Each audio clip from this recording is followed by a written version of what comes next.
Hey, it's Talk Gnosis, the web's premier talk show about Gnosticism, Gnosis, mysticism, magic, Christmas, Krampus, Santa Claus, King Arthur and Christmas, folklore, comic books, and anything else we feel like talking about. I'm your co-host, Deacon Jonathan Sword. Joining me is guest co-host Jason Mehmel. That's correct. Hello, everybody. Yes. I mean, we were talking before the show. I keep calling you guest co-host, but you're now on as a co-host about once a month, and I, still say your name wrong, but it's not that it's that hard. But I did it. I'm like Clarence in It's a Wonderful Life. I'm a co-host second class. Yes.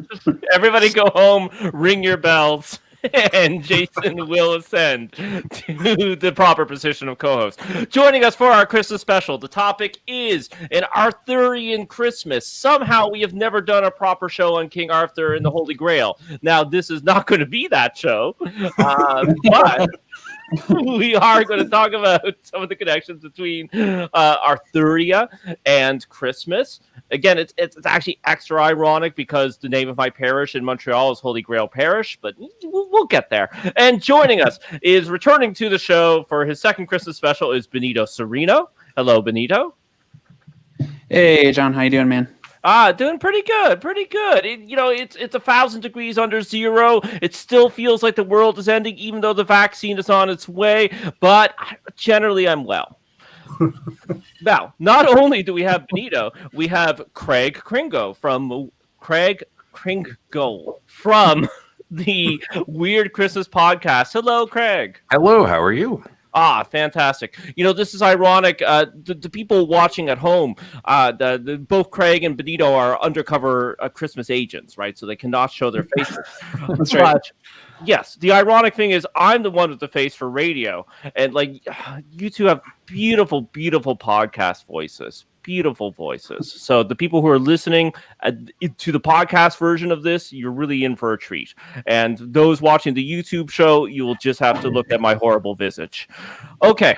Before we dive into the actual show, the reason why you're listening, I regrettably do have to do the commercial for our Patreon. The reason is that we literally cannot do this show without your financial support.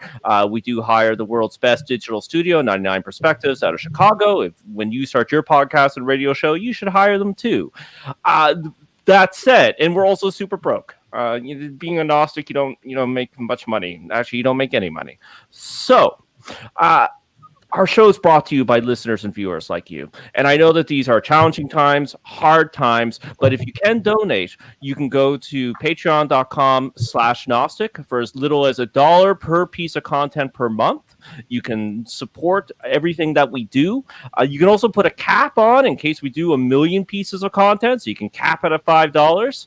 You can also do one-time donations at paypal.com/Gnostic. And we completely understand if you're unable to help us with filthy money. But if you're a fan and you like what we're doing, you can support us in other ways. Share the show on social media. Tell people about the show. Mouth to ear. Email some links to your favorite shows to friends. Like and subscribe. Yeah. So that's it. The commercial is over. I would have put it at the end, but everybody turns it off at the end. Okay, Craig. Benito, what does Christmas have to do with King Arthur? I'll let Benito go first on that one. Okay, sure. Great question. I think everyone's heard of King Arthur. For medieval people for whom Arthurian legend, the matter of Britain, is an important cultural, important bit of their culture. King Arthur in the Middle Ages was an exemplar of Christianity, right? He's one of the 9 worthies, one of the 3 Christian worthies, right? We're supposed to be the representatives of how to live according to a life according to virtue and valor and that kind of stuff, right? So, so much of the cycle of legends around him is about, Christian virtue. And so, Christian holidays are a big part of that. Obviously, the biggest one for King Arthur is Pentecost, of course. That's the center of so many other legends. Most notably, the Grail quest starts at Pentecost, and the Round Table's Pentecostal oath, where every year they have to come back and renew their vows of chivalry every year. But, Christmas is another one of those times of the year when the knights would all gather together. And Arthur, like we see also at other holidays as well, this is his time where he's like, I refuse to eat until I see a miracle. And that's like that's the kind of, the starting incident of a number of legends. I know some that we're going to be looking at today, but, there's Christmas pops up again and again. It's, of course, the Sword in the Stone appears at Christmas. Arthur is crowned by the Pope at Christmas, just like Charlemagne would be, quote unquote, later, depending on your point of view, depending on how you look at it. And then it pops up again and again in a lot of these different stories, again, with kind of that inciting incident being we're all gathered together here and we want to see something crazy happen. And then a crazy thing happens. So there's plenty of Christmas. And I think a big reason for that is trying to draw both a comparison and contrast between Arthur as a great earthly king and Christ as the King of Kings, right? Where we see where they're in parallel, also where Arthur diverges from the perfect model of Christ, right? Yes, exactly. The incest, the baby killing, sometimes he diverts, and then sometimes he is God's chosen king and the worthy, right, on earth. Benito and Craig, do you think that besides this resonance that you've already discussed, Benito, the comparisons between the King Arthur and the King of Kings, does the fact that magic and Christmas as a liminal time, do you think that has anything to do with the association?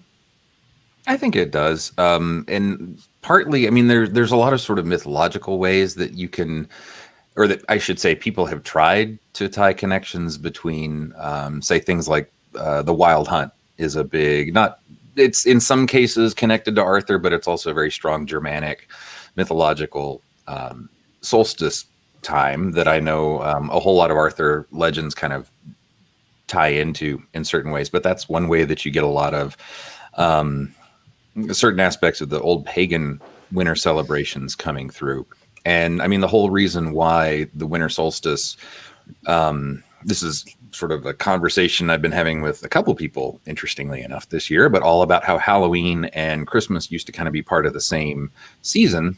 Yes. And what you were doing is having this whole season where something about the winter, something about the sun dying was the time when the sort of veil between the worlds seemed thinner.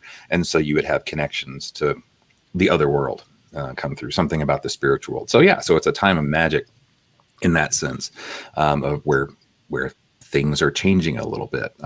But that's sort of also getting into a whole lot of more speculative kind of pagan mythology stuff, which I often wonder how much of that is, making connections or people trying to make stuff up now that could know, but you don't know. But no, I think so it's not necessarily canonical Arthurian connection there, but in the ways that I know a lot of people are trying to think about Christmas and trying to bring back old pagan celebrations, there's definitely a lot of fruitful stuff there. Yeah, exactly. I'm looking at my question sheet, and I won't commit seppuku on air, but I did realize I left out the Wild Hunt, its connections to King Arthur. Craig, could you tell people what the Wild Hunt is for those at home who don't know? Yeah, it's a legend that's told about the winter where Odin basically would gather up his whole court and whole number of people, and they would go on a hunt. And there are a couple versions of what they were hunting and why they were doing it. But it's mainly the idea that all of these figures are going on a grand hunt. And one thing in a lot of legends is that innocents would often happen to see this group of mythical or mysterious figures all going through the hunt. I know Benito knows a little bit more about the actual mythology of the hunt than I do. You about got it. Odin, of course, is the main is the main head of the hunt, but there's a number of people who could associate with it. Some legendary, plenty historical. I've seen Francis Drake named as the name of a wild as the leader of the wild hunt at one point, but maybe even Sir Walter Raleigh. I think I've seen at one point attributed to being with the wild hunt. But for the most part, it's mythological figures. Odin is the main one. Perchta, the southern German winter domestic god, she leads her train of ghostly, unbaptized children through the sky in the 12 days of Christmas. Wild hunt is definitely primarily associated with that time, the 12 days of Christmas, what the Germans called the Rauhnächte, the smoky nights, when dangerous things are happening. And so there's a lot of folklore about that. Leave your barn door open so they can fly through unobstructed. Generally, there's not a specific thing to be hunting, although in Germany they do say the wild hunt is after Moslo, the moss people, little woodland people who are made of moss, especially their wives is apparently the main prey of the wild hunt. And so people are encouraged to welcome them indoors or create protective shelters for them out in the woods by drawing crucifixes on hollow logs and such so they can hide from the wild hunt. But King Arthur too. That's the connection. King Arthur is associated with the wild hunt in some English myth. He is said to lead it as well. Yeah. And across these different figures and across these different countries, it is often, as Benito said, associated specifically with Christmas time. I have heard the theory that it was migrating geese, who in Europe would be migrating later than here in North America. I think that's probably not true, but who knows? I guess perhaps there was some peasant who was really freaked out by some geese late at night. Okay, so. We covered the wild hunt, but the best known Christmas Arthur story, and a lot of people out there would have encountered it in school or university. It's probably Gawain, and the Green Knight. Craig or Benito, whoever wants to jump into it, then the other can add things that they forgot. Would you mind, even though I think many people would know it, but could you sum up this story for us? Sure, I'll do the first part, and because it sort of falls into two parts. How about that, Benito? I'll take the first part, and can you do the second part, the second meeting? Good. Okay. All right. So the first part is that King Arthur's court is meeting for a Christmas celebration, and they're all around the table, and all of a sudden, in walks this giant green knight, and nobody knows who he is. They've never seen him before. But basically, he comes in and tells anyone that, hey, if you can cut off my head, then you'll be oh shoot, so sorry, I'm blanking on the exact terms now, but if you can cut off my head, you'll basically win the contest with me. And is there a reward in the first part? I'm trying to think. I think it's just like Arthur sits down and says I'm not going to eat until there's a miracle, right? Yeah, and then I believe the challenge is just you strike me a blow, and then a year and a day from now I'll return the blow. That's it. Yeah. And what happens after that, Benito? And out of all the knights present, Arthur's nephew Gawain, one of his best knights, he takes up the challenge, and descending from the table, he goes down to approach the Green Knight, takes his big gilded axe, and in one blow cuts off the Green Knight's head. To his terror and amazement, and definitely Sophia that Arthur was looking for, the Green Knight then stands up, picks up his head, gets back on his horse, and says, "See you next year." Right. And so then we get kind of a montage sequence of Gawain being terrified for the next year, and we get the passage of time by the marking of other Christian festivals. And then on Halloween, Gawain goes, "Oh yeah, I have to get ready for this," And so he proceeds out into the woods looking for the Green Chapel where the Green Knight resides. And he can't find anything. And then finally, Christmas Eve, he prays that the Virgin Mary will reveal to him a church where he can hear Mass for Christmas, at which point the Green Chapel, which turns out to, not the Green Chapel, sorry, he sees a big castle. And he is there met by the Lord of that castle, whose name is Bertilac, who welcomes him in, and he's introduced to Bertilac's wife. And Bertilac is this amazing, welcoming host, and he challenges Gawain's name, and he says, what I will do is I'll go out every day for 3 days, and I'll bring you back something, whatever I've acquired in the day, and then at the end of the day, you'll return to me whatever you have acquired during the day. And so he goes out hunting, and he gets 3 different animals. I forget what they are. The last one is a fox. And he brings the animals to Gawain. Meanwhile, Gawain's at home with Lady Bertilac, who tries to seduce Gawain. He refuses chastely, as a knight of the Round Table should. And nevertheless, he does allow her to kiss him on the cheek on the first day, 2 kisses on the next day. The third day, she kisses him and gives him a green garter, which she says will protect him from all harm. At first, he thinks he shouldn't accept this, but his fear of the Green Knight overtakes him.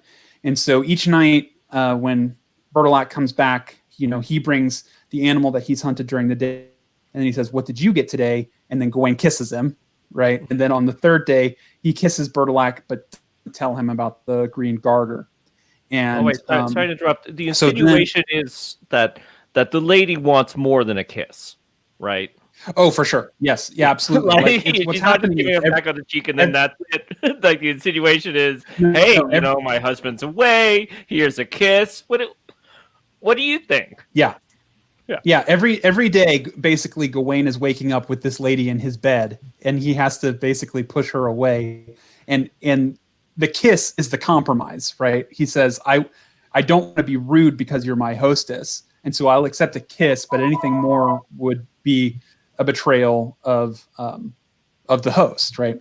And also a betrayal of my oath of chastity as well, right? So, then it's time for him to finally go to the Green Chapel. Bertilac directs him toward it, which it does turn out to be a cave out in the woods, and the Green Knight is in there, and the Green Knight says, now it's time for your return gift. It's my turn. And he swings his axe at Gawain's neck, does not hit him. He does it again, does not hit him. The third time, he does hit him, but only a small nick on the neck that just draws a little bit of blood. And then at this point, the Green Knight reveals that he was Bertilac all along, and the 3 blows represented his 3 chances at being honest with his host, which he was the first 2 days, and the small nick was because his fear caused him to not be honest with his host and reveal the green garter. And so Gawain returns to Camelot, tells the story. He thinks the green garter is a sign of his shame. The other knights think it's actually a sign of pride, and so they all start wearing green garters on their arms as well, right? Very cool.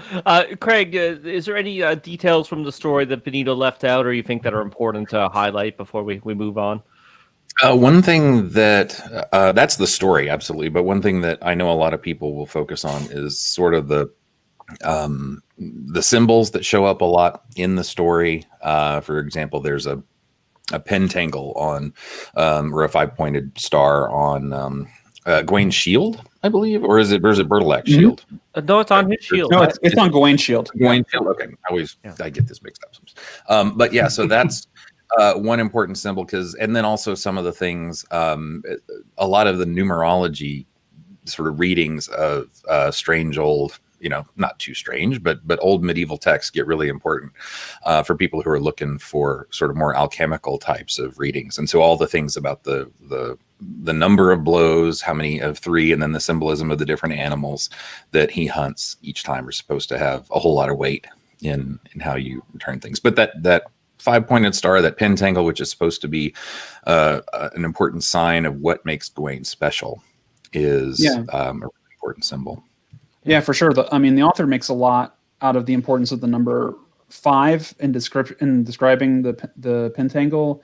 They represent that his 5 senses are on point, his 5 fingers are good, and he has the five virtues. I forget what they are, but they're like compassion, courtesy, fellowship, those kind of things. And so, it's supposed to represent the 5 virtues of Gawain. Yeah. And I believe it's actually the Pentangle on one side and then the Virgin Mary on the other. That's right. Virgin Mary with the infant Christ on the inside so that he can look at it and be inspired by her and pray to her, I guess, like as he does on Christmas Eve. Yeah. And that actually makes it a little extra Christmassy as well, right? He literally has a nativity while he's there. And of course, this would blow some people's minds where it's like, well, the Pentangle, a 5-pointed star, that's a symbol of magic and paganism, right? But here it is. It's very important in the story. And it was a sign that was used by many Christians. You can find it in many churches. Though I did find an article that I sent to Benito and Craig that said that it didn't really become that popular of a symbol. It wasn't really used that much until after this piece. So it could be that this piece influenced the use of it, or it was just sort of a general part of a general wave of this symbol becoming more important in this time. Yeah, I mean, you definitely see it as a magical talisman. For example, in the Testament of Solomon, it's Solomon using of course later. It becomes a 6-pointed Star of David that he uses for the sign of Solomon. But in the Testament of Solomon, it's definitely described as a 5-pointed star that he uses to control demons. Yeah. One thing, like to kind of jump in on a lot of this, is that like one thing as I've been like absorbing some of these stories, and I've known parts of them, but like what I find so fascinating about this is that like, well, for one thing, we kind of sketched about the authorship of this, that like the authorship of a lot of these is like a continual process. Like there wasn't, like there's not there's not like a single author the way we think of one now. It's more like a series of people adding to a thing. But also how clearly symbolic this is. Do you know what I mean? Like instead of it trying to be like a subtle reference, a subtle little like thing that they hope the fans catch, it's like, no, check it out. Like he picked up his own head and walked away and said he'd come back in a year, So I don't know if it's worth, like I'm edging my way towards a question here, but like, what's the value of that sort of aggregate storytelling that is clearly symbolic in terms of what it's trying to do? Like, I don't know if you guys can speak to that. Maybe I'll lay that subject in front of everybody. Yeah, I'll actually start before our beloved guests start, just with more of a comment than an answer to the question, which is Craig just broke my brain by mentioning alchemy, and now I'm going to have to go back and read the entire piece and go through all the alchemical symbols, because a green knight and beheading are very important in alchemical symbolism. So thanks, Craig. You've broken my brain. So that's my comment. But back to Jason's actual question, and also to clarify, Jason, like this is obviously based on earlier myths, so it's collaborative, right? But one author sort of wrote the text known as Gawain and the Green Knight, but it's still, it didn't come out of nowhere. He didn't just sit down one day and be like, I'm going to make this up. Right, and that's true for most medieval authors. Like even Chaucer makes a point to say that, hey, the Canterbury Tales is not originally mine. I mean, that was sort of a common thing for a medieval author to do, is to insist that what they're telling is a very old story, because the idea was if you just made it up right now, well, that's no good. The best things are the oldest things. And so every author, even when they were being very original, was always at pains to say, I didn't just make this up out of whole cloth. Don't think I'm just lying and creating things. So and the Gawain poet, the poet itself, we don't know their name, but it was probably, there's another poem called The Pearl, and a couple others that are pretty well attributed to being the same person, but those stories definitely are told and retold. And so the poet certainly wouldn't have been the one. He didn't come up with the knights. He didn't come up with Arthur. He didn't even come up with Gawain. And there are versions of Bertilac's challenge to him, that same kind of thing, 3 days. That's a sort of old trope that goes back. they can find all kinds of versions throughout Europe. So yeah, so that's pretty typical of medieval literature, that what you're doing is you're taking source material, and what's interesting is how you're sort of taking a new spin on it. But yeah, the idea of that's kind of true in general, that in the Middle Ages, original authorship was not seen as a good thing. It was Yeah, absolutely true. You see the same. I mean, that's the reason why so many apocryphal Christian texts, pseudepigraphal Jewish texts are the reason they're pseudepigraphal is they're attributed to someone else because you want to have that historical and often apostolic authority.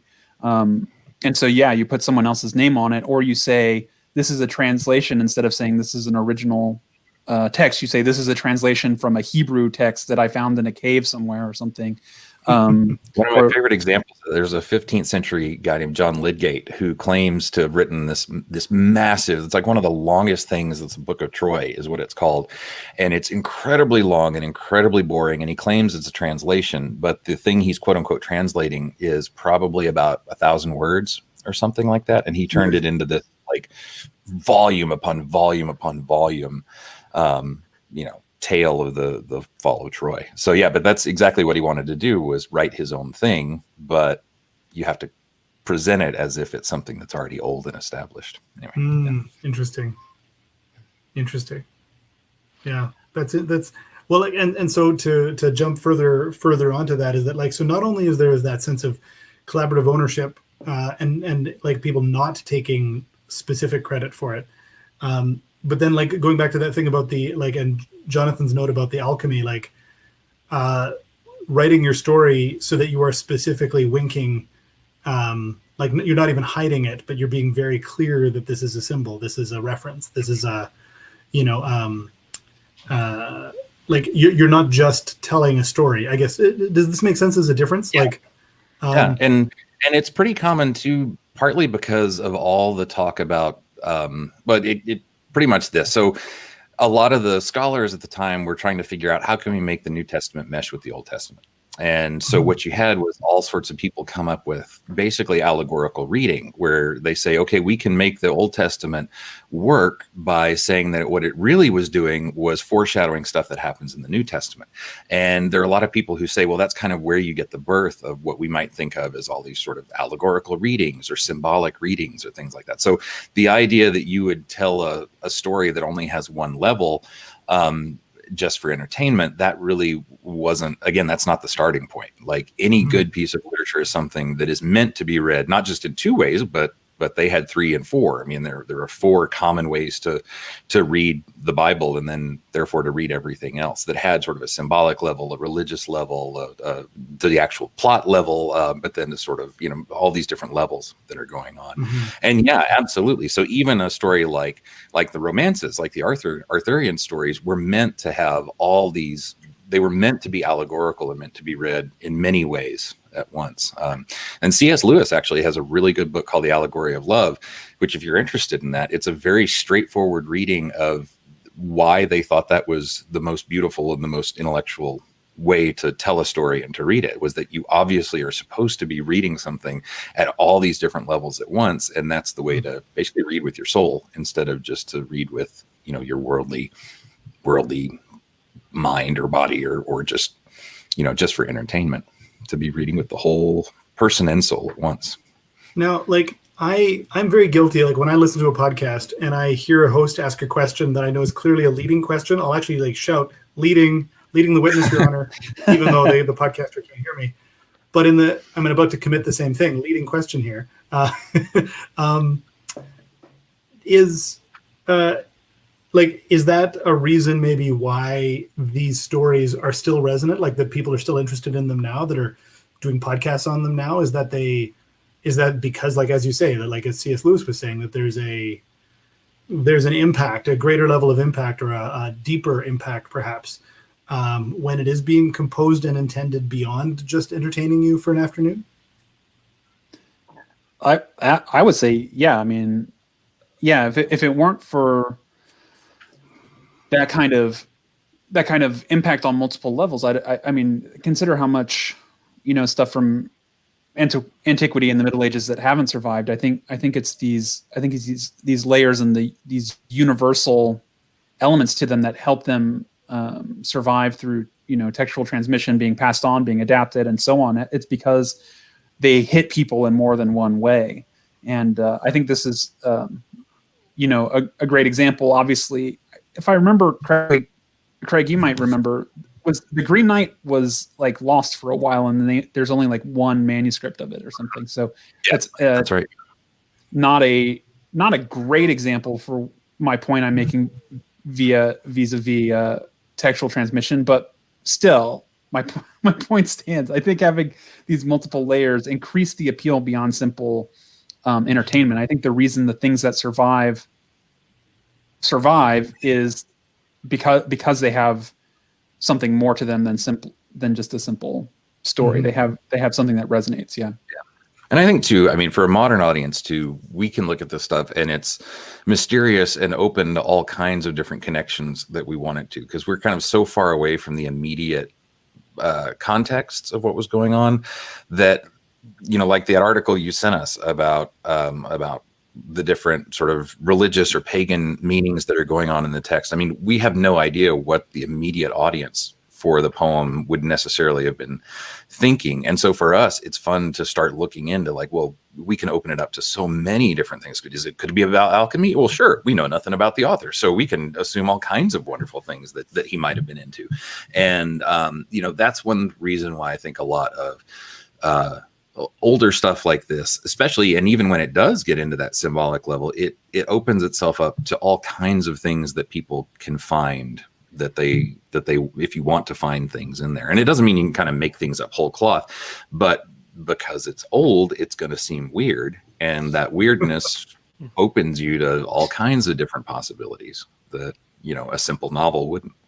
Yeah, like I have access to academic libraries and academic search. So, I put it through the search engines for the journals. This is a very popular piece for a very wide variety of journals. So, like, for instance, like the queer studies, like, really likes this text, right? And I don't know if that is a read-in or a modern interpretation or postmodern.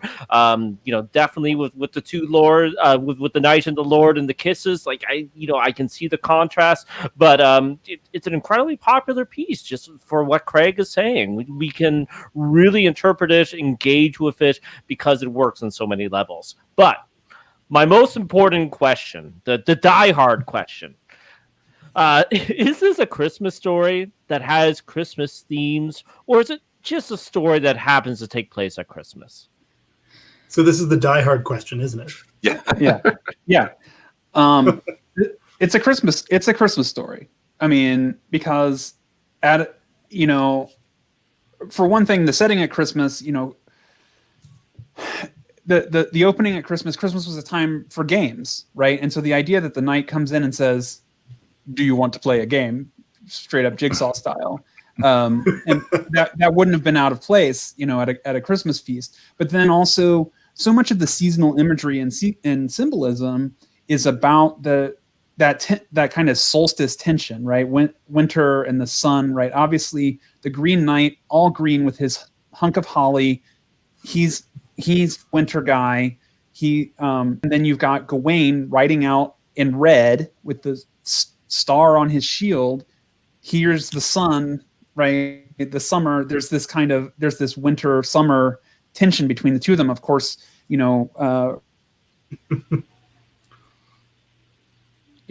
Yeah, exactly. It just like Craig was saying about how Halloween and Christmas are one long season, it's probably pretty significant that he starts his search for the Green Knight the Halloween after, right? And then succeeds on Christmas Eve.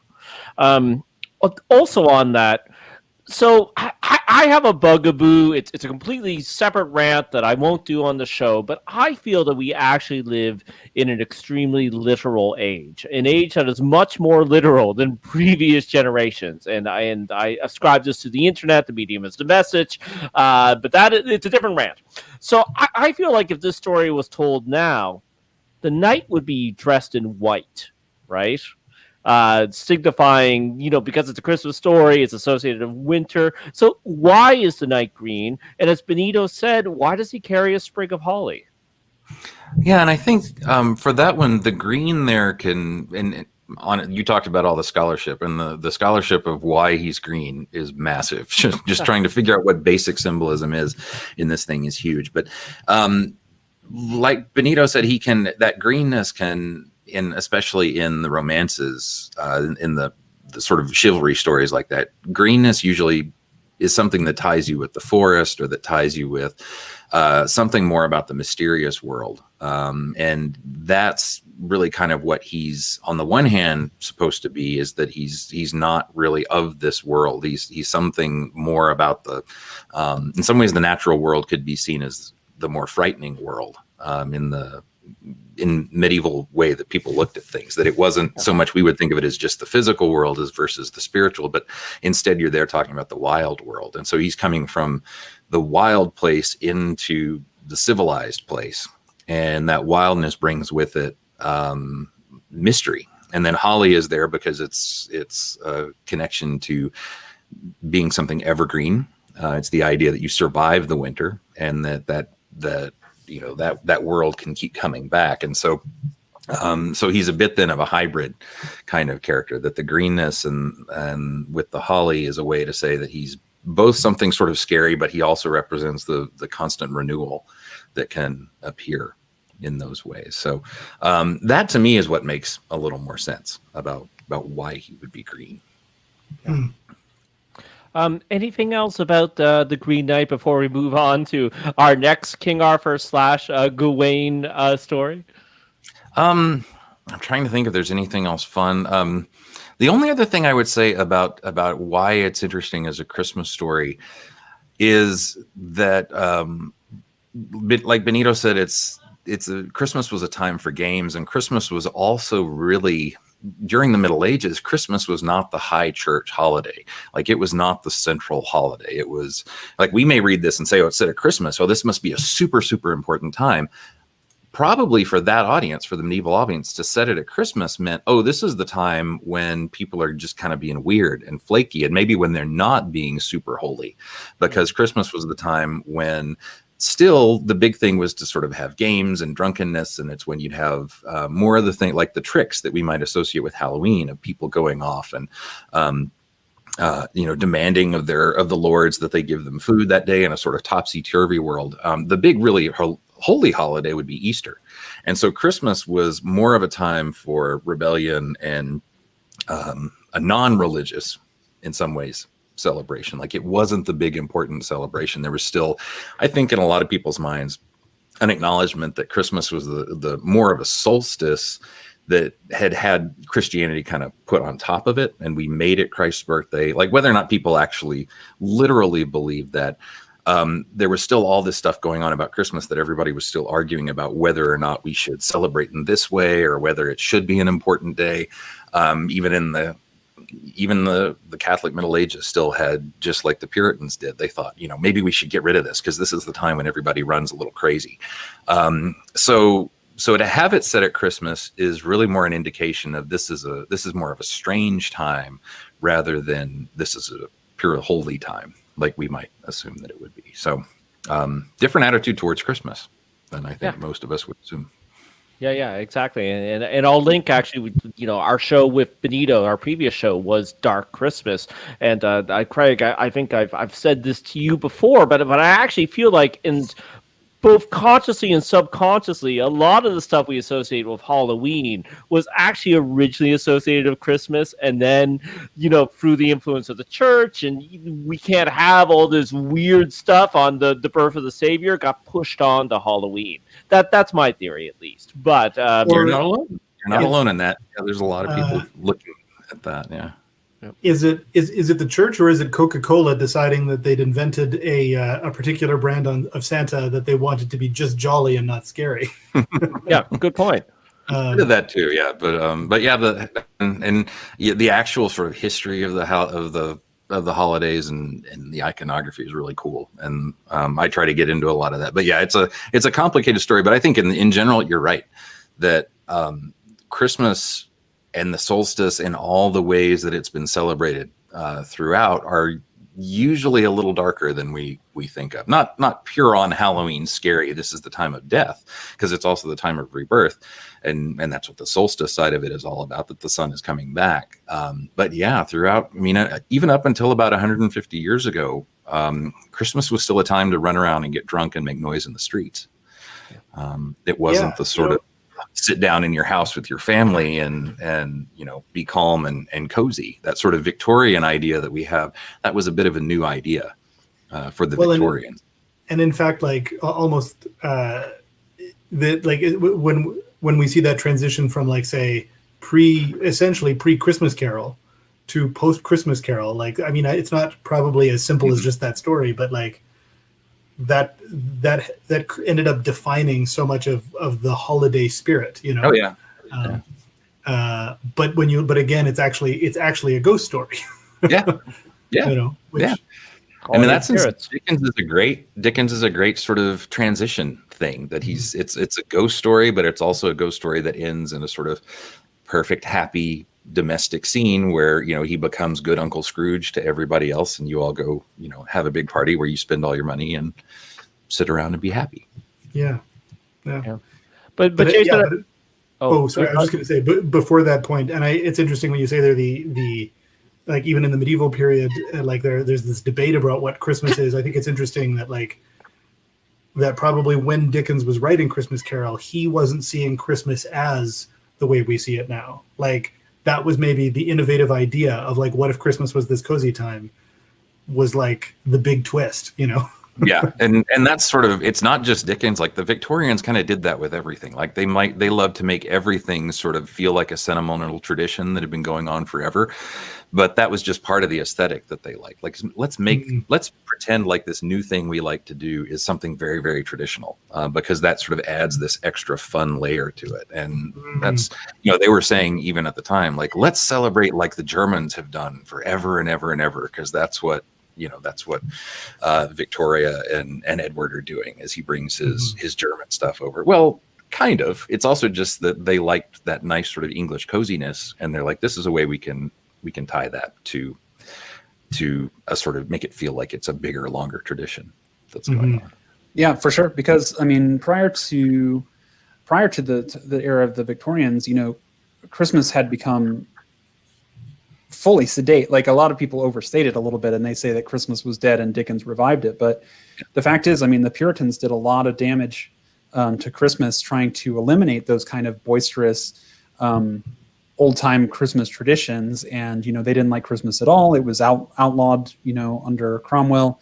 And even though it came back, by the time of the Industrial Revolution, Christmas becomes less of a big public display, because, in the Middle Ages, it's all about the lord of the manor welcomes everyone in. There's no more work to be done. So everybody come in, have a party, have some food. You can rest while nature rests. After industrialization, that becomes a lot less necessary. And so Christmas becomes a much smaller, more private kind of family affair by the time of Dickens. And Dickens is like, well, let's try and get the Christmas spirit going. And, Christmas Carol wasn't even his first take, right? That wasn't even his first attempt at trying to revive Christmas in England. He tried in the Pickwick Papers first, and it didn't take off the way that Scrooge did. But yeah, Craig is definitely right about the Victorian spirit, as if it is this continuity of tradition from what they call the old Christmas, that Arthurian style medieval Christmas, even though there was no continuity, right? It's a fake continuity of tradition. But the Victorians were huge on that for sure. Yeah. Oh, I was just going to say, Jason, I think also that the contribution of commercialism too, for sanding off the edges of Christmas as being a weird time, a scary time, definitely, right? Even Coca-Cola's role in creating the image of Santa Claus, which is in many ways overstated, but at the same time, you have Santa Claus type figures who, now we're quite familiar with the Saint Nicholas and the Krampus. Right, you have the gift giver, the nice guy, and you have the meanie. But there's a lot of Santa Claus style figures who even dressed in red, had long white beards, who did both, right? Who combined both these figures. So if you were good, then you got a present. If you were bad, he might throw you in a bag and take you to the forest. He might kill you. He might hit you with a switch. Craig, you know this from your postcards even, right? Which come from the Victorian times. But there's an awful lot of Santa-like figures doing terrifying things to children on those. But of course, that can't stand if you're going to be creating ads, right? You can't have somebody that kids are scared of.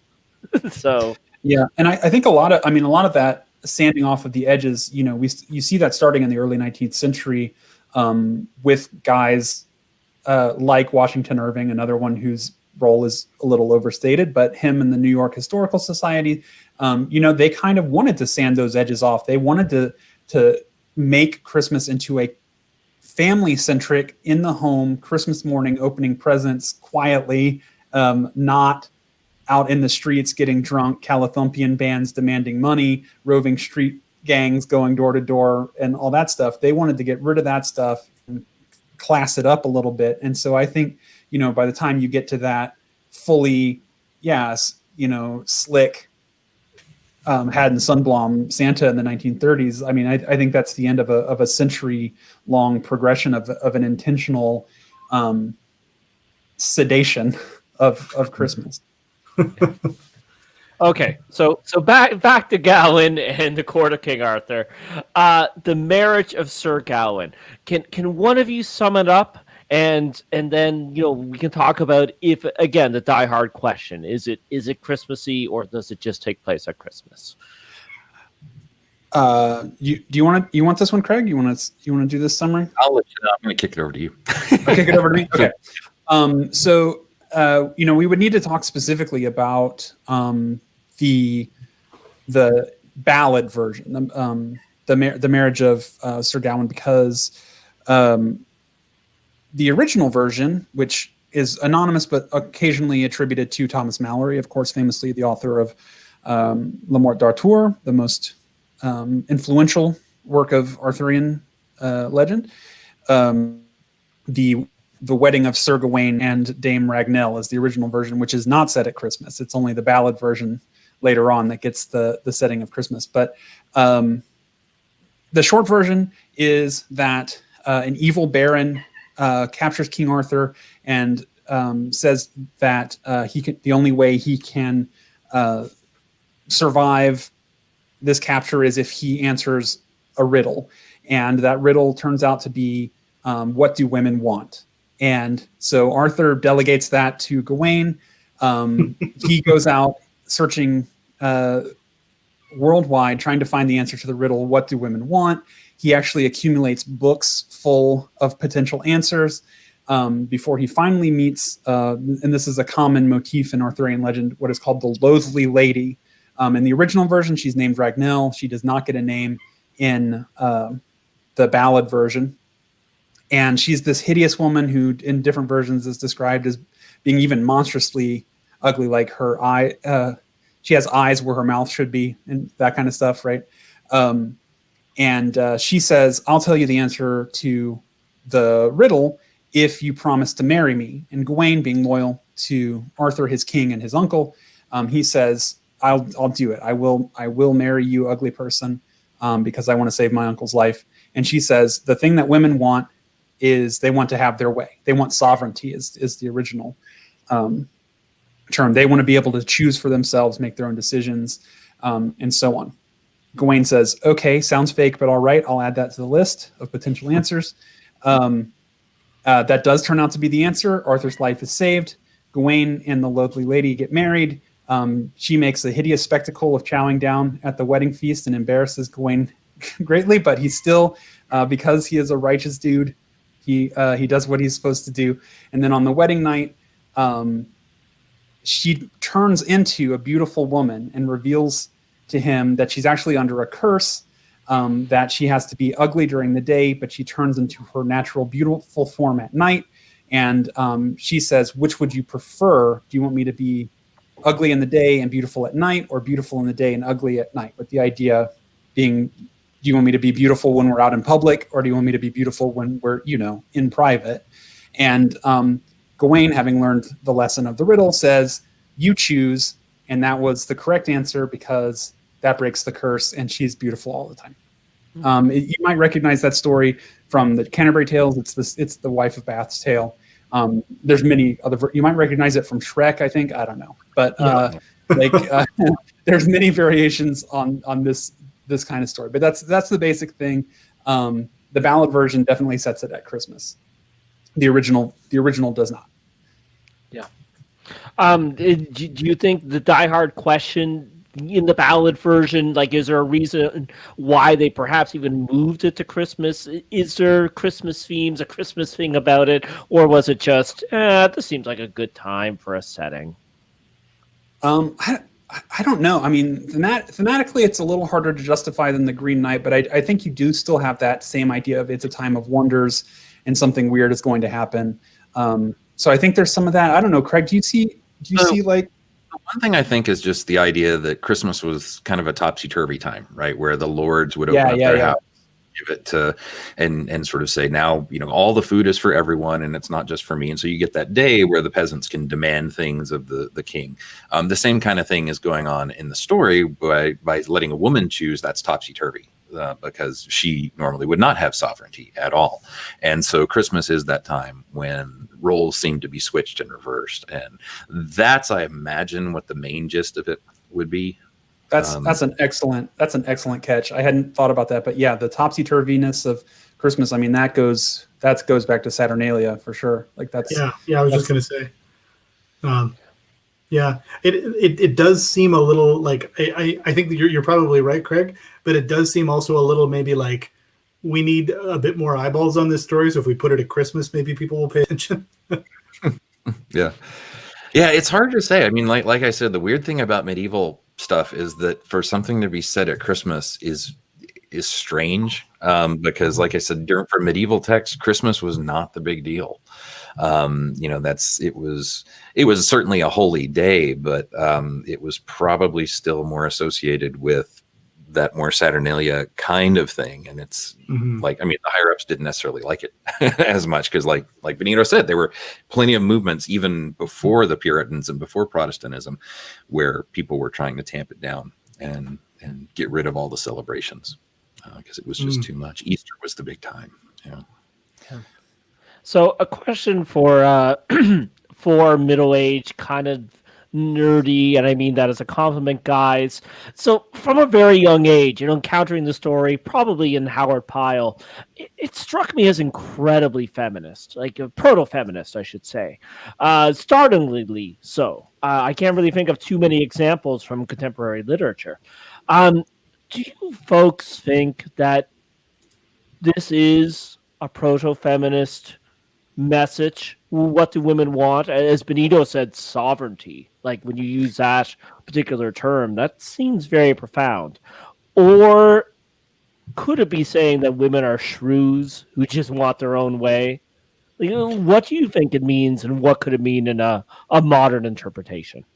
Yeah, I think that it really depends on who was telling the version of the story, because the story itself does lend itself to both.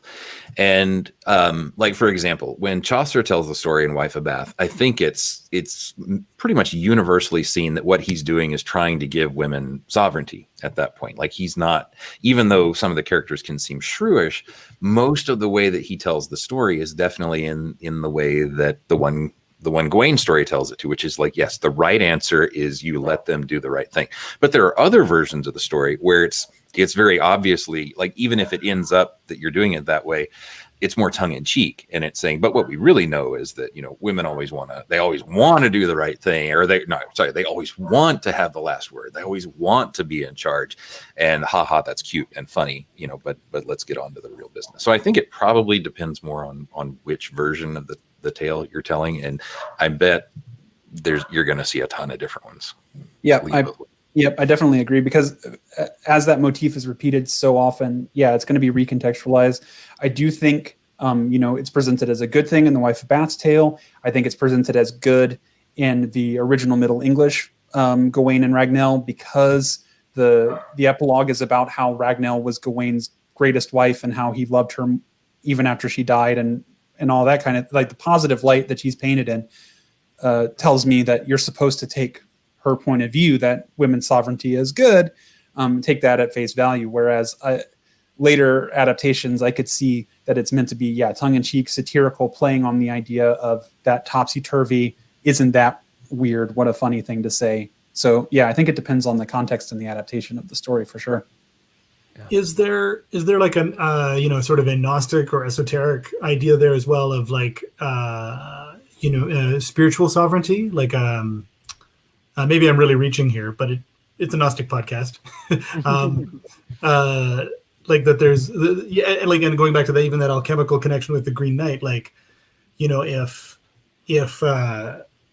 the woman is in some way sort of Sophia or Sophianic, and she's asking for sovereignty. I'm just I'm totally reaching, asking experts if my reach even makes any sense. I don't think you are reaching. I can't bring it exactly to mind, but I do think I have seen that exact interpretation of this story of Ragnell representing, Sophia or wisdom in a way. So I don't think you're completely off base with that. No, not at all. Yeah, now that you said that, Jason, it's like she's literally wisdom because she gives him the answer to the riddle. Right? And the other thing, too, is that Sophia was thought to have two natures, right? An ascended, beautiful nature and a descended, ugly nature.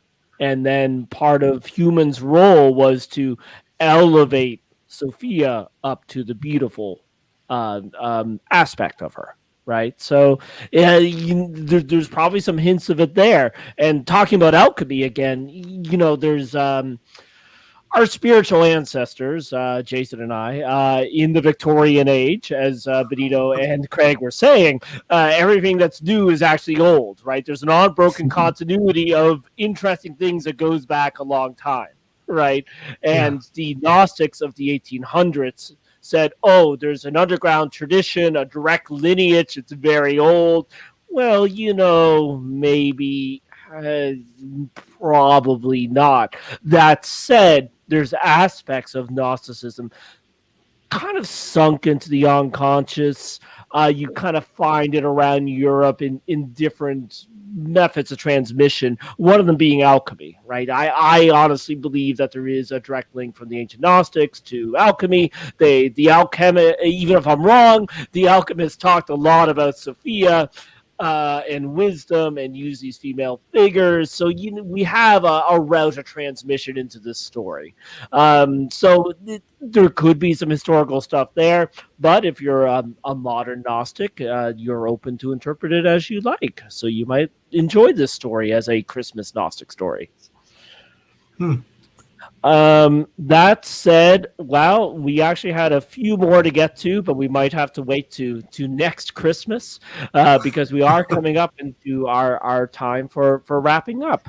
So for wrapping up, Benito, give us your plugs. All right. If you want to know more about me, I'm the co-host of the Apocryphals podcast with my friend Chris Sims, where we read through the Bible and other biblical texts, and we try to put them in historical and cultural contexts, usually using X-Men references, Star Wars jokes, wrestling. We say if you can understand the X-Men, you can understand the Bible. So we cover both canonical and extra canonical texts, and I'm a contributor at grunge.com. I have stuff going up there regularly. Also, you can find my own personal Christmas writing. If you like me talking about Christmas, I have a Gumroad store, gumroad.com/Benito Cereno, and you can find PDF collections of my Christmas stories at pay what you want prices. And you can find me on Twitter and Instagram at Benito_Cereno. Cool. Craig. Benito is also an unpaid contributor to Weird Christmas podcast at times. When I don't want to research something, but I want to have a show about it, I just call him up and he talks, and it's great. So I run weirdchristmas.com. which has podcast, Weird Christmas podcast, and I share on social media all over the place. The thing that got me into this years ago was collecting strange old Victorian postcards, and I have thousands of them, and I share tons a day, about 15 to 20 a day, all through the year, but especially during Christmas time. Just kind of keep them on a roll, and it's fun to just kind of see some of the strange stuff that they come up with. But otherwise, yeah, Weird Christmas podcast, do a lot of history, but also do read a ghost story every year and run an annual flash fiction contest, which is going to be coming out here pretty soon for this year, with a whole bunch of really amazingly wonderful, super short stories every year. And that's great. That's the one thing I would definitely plug, just because it's my favorite thing. And it's so cool to see all the wonderfully weird, strange ideas and stories about Christmas that people come up with. Extremely cool.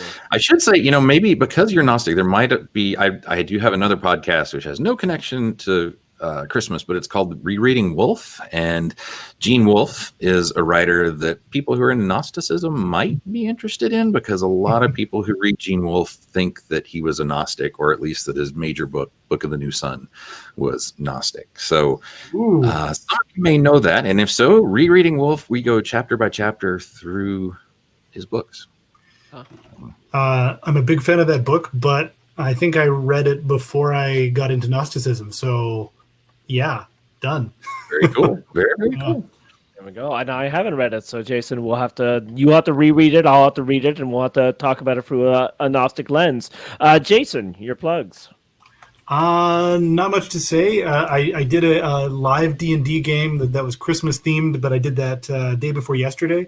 Although actually, it should be on YouTube. If you go to the D20 Initiative, I didn't think about that, so the producer for the show won't have that up on your screen. But the D20 Initiative, if you give that a Google, we're a live play D&D game, and we did a Christmas special 2 days ago. So give that a watch. And other than that, I make theater. I do a little bit of writing, and that's all my stuff. SageTheater.com if you really want to see the theater stuff. Amazing.